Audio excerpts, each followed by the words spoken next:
welcome to our live Rio Myths versus Facts. Hello, I'm Lucas Eller. I am an entrepreneur in New York. I study business and entrepreneurship at BMCC, the Borough of Manhattan Community College, which is a CUNY school, college. Yes. Yes, tell them about you. I'm Peter Arimateya. I'm from Brazil, and I'm part of the team of Rio like a local, like a creator. So today I think we have a lot of things to do, but now I need to introduce this amazing man here. Hello, I'm Hubby, visiting Sao Paulo, Brazil from New York City. Yeah, Alan is a Tony honoree in New York, where we live. We are married there. We have to marry here too. Yes. We have to marry here too.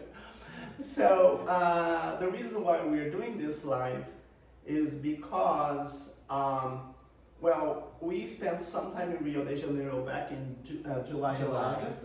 Peter had the opportunity to come and meet us. It's amazing. It was an amazing experience. It was an amazing, yes. Yes, of course. And it's crazy because I am a Brazilian, so it's good for me to have another view of Rio with people that are not from Rio.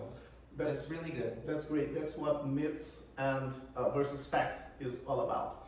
So just to look at a slightly broader view, a more general view of what's happening here.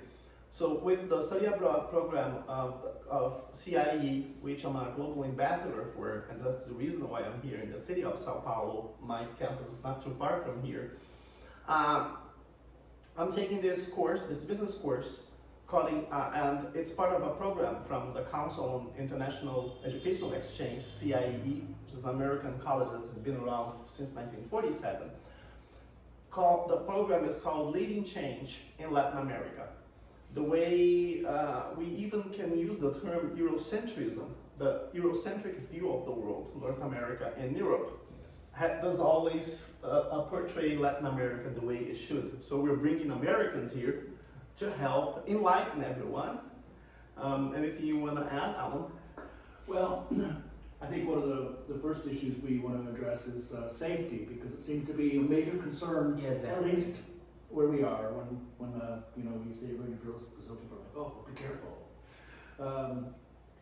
And even sometimes in Brazil, when we're in certain neighborhoods, people will say, oh, put your cell phone away or take your watch off, whatever. But after 2 months in Rio, exploring a lot of the city, all the major tourist areas where we were, we always felt safe anytime, day or night. We never felt threatened, we never felt nervous. Yeah, it's the same. Even in Sao Paulo, we were in the first week here, we were in Centro, which is, could be described as up and coming, or more accurately, sketchy. Right? Downtown cities in Brazil the downtown areas tend to be run down right now because people fled them in the 60s and 70s. And then they've been deserted for decades, and now people are moving back. Exactly. But they're still decrepit. That's a good point. So, but even in Sao Paulo, the largest city in the Western Hemisphere, the Southern Hemisphere, and the Americas, at night in a pretty dicey neighborhood, we didn't feel unsafe at all. The people were very friendly. There were a lot of people out on a Friday night. Yes. On the sidewalks, eating out, having their beers and their caipirinhas, shopping, talking, and lots of police. Yes, there's a good point, because sometimes people feel unsafety to be in cities like São Paulo, Rio, specifically Rio. After all the things that happen, we have a lot of, how to say that, but there's a lot of police things happen. Essentially, you're talking about so there was the shootings that happened there. Exactly. The massacre. That's a political thing, political movement. We're going to talk about that in a little bit. I'm going to let you read these 1, 2, and 3 and discuss with Alan while I try to get Pablo, because Pablo is actually a local personality from Rio de Janeiro, and he's gonna join us live here too. I just have to find him. Or you guys can keep going. Okay.